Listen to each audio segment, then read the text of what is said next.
Você trabalha hoje num campo bem difícil, né? Porque você está falando de algo que não existe ainda. Você está falando do futuro. Não existe na prática clínica ainda. Você está numa situação difícil. Você comprou uma guerra aí que eu não compraria. Com a idade que eu tô hoje, eu não compraria essa guerra. Por quê? Você vai receber muito hater, muito... mas porque hoje não...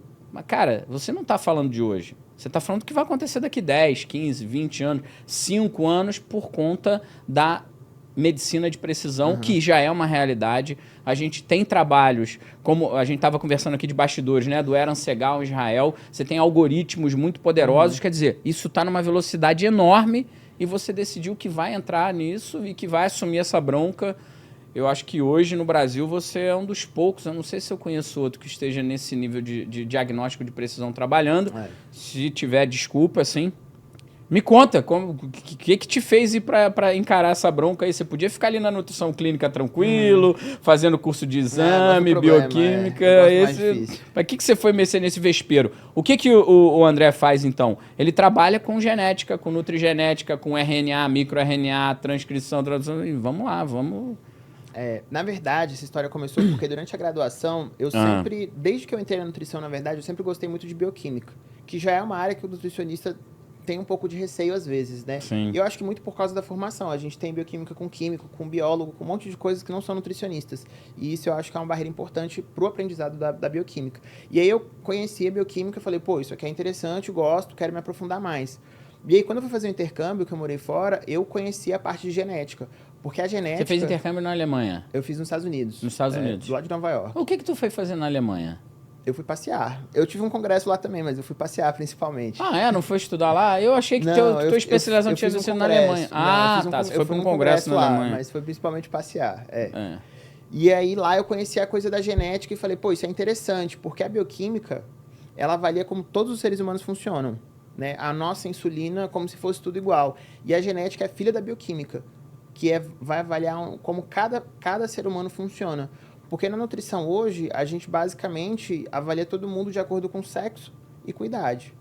E aí a gente põe todos os homens de 18 a 60 anos no mesmo bolo e fala que todos eles precisam da mesma coisa. E é pouco isso. E não faz sentido, né? Se você olhar para o grupo de pacientes que você tem, cada um responde de uma forma, cada um é um universo diferente. E eu olhei isso e falei, pô, isso é interessante, né? É ainda mais complexo do que a bioquímica, quero estudar mais. E aí comecei a estudar. Quando eu voltei para o Brasil, que eu fiz meu mestrado, eu me aprofundei ainda mais nessa área. E é uma área, de fato, assim... da forma que você falou, é uma das barreiras que a área enfrenta, que fala assim, no futuro, vai ser lá na frente, mais ou menos, porque muita ferramenta já está disponível, muita coisa a gente já consegue utilizar no dia a dia. E não só na nutrição, mas na área da saúde no geral, para entender melhor e avaliar melhor os nossos pacientes. Aquele estudo do Eran Segal, acho que foi, me corrija se eu estiver errado, 2015 ou 2016, 2015. Que ele fez um algoritmo, né? Pegou 800 pessoas... Ele pegou sangue... Né? Isso, ele fez um monte de coisa. Teste de sangue, microbioma, fez o teste recordatório alimentar, né? Recordatório alimentar. Avaliou a alimentação de todo mundo. E o cara conseguia predizer... Resposta glicêmica. Resposta glicêmica, né? Isso. E o último... E eu li o Eran Segal de novo, foi agora acho que 22 ou 23, que ele comparou o algoritmo dele com dieta do Mediterrâneo num follow-up de 6 meses, cara. Ele está expandindo, E na verdade... Ele é estatístico.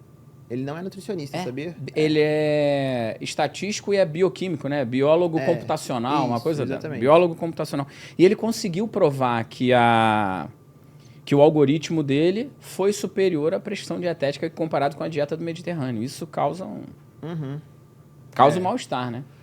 Na verdade, os trabalhos dele geram esse desconforto estranho, assim, de você olhar um dado que vai contra tudo que você aprendeu na faculdade. O que esse cara fez? Ele avaliou um monte de gente e ele fez um algoritmo, né, para poder ele predizer o que ia acontecer com a sua resposta glicêmica. Então, baseado em alguns dados que eu tiro seu, eu consigo dizer o que vai acontecer lá na frente se você consumir determinado alimento. E aí ele percebeu que as respostas, elas são muito individuais, que para a maioria das pessoas existe uma resposta específica para um alimento, mas existem pessoas que são outliers, que são não responsivos àquilo, e elas vão responder de uma maneira contrária. Então ele mostra no artigo dele, por exemplo, que dependendo do seu consumo, ele coloca a comparação de 2 pessoas, elas consomem cookies ou banana. E banana, isso foi incrível. Eu queria ser o cara que pode comer o cookie e não muda. E não muda a glicemia, cara. Isso é absurdo, né, da gente falar. Exatamente. Isso. E aí ele, na verdade, também é um dos pioneiros que traz essa ideia de precisão, assim, porque cada um de nós responde de uma forma para cada tipo de alimento. Que a bioquímica, o exame bioquímico, a teoria não, quer dizer, o estudo da bioquímica não suportaria esse cookie. Ele ia jogar, ele ia colocar esse cookie como sendo alto impacto glicêmico. Que seria a mesma resposta de dar um pico para todo mundo. E não deu. E não é, que aí tem um camarada que ele teve uma resposta pior com a banana do que com o cookie. Aí você dá um nó em todo mundo. Você fala, mas então para ele é melhor prescrever o cookie do que a banana? Para ele é. Para ele é. Isso é louco, né? É bem... Entendeu, pessoal? Vou tentar traduzir um pouco, né, o que o André trouxe. Esse estudo do Eran Segal, ele pegou uma população lá para validar, foram 800 pessoas, né?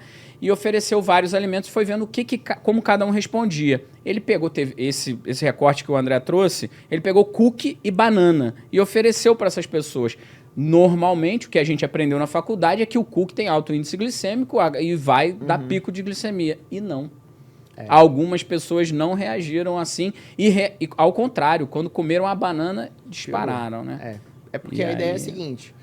Da mesma forma que a gente consegue te enxergar aqui, você consegue ver a cor dos meus olhos, da pele, formato do meu nariz, do meu cabelo, e você vê que é diferente do seu, se a gente pudesse dar um zoom e olhar dentro da sua célula pancreática, se a gente conseguisse olhar os seus hormônios, a gente veria que é diferente o meu do seu. E que a resposta que a gente vai ter, e claro, lá na frente o risco de diabetes, doença cardiovascular, câncer, doença neurológica, tudo isso vai depender de como que essas coisas são construídas. Sim, a estrutura do receptor, né? Como é que você liga aquele hormônio ali. Do mesmo jeito que a gente consegue enxergar aqui e ver as diferenças, se a gente conseguisse olhar para uma célula, elas seriam completamente diferentes.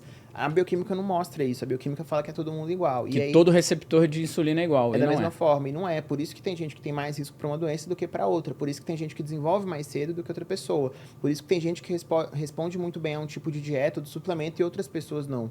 Cada resposta é única. Tem quase 9 bilhões de pessoas no planeta e não existe um DNA igual ao outro.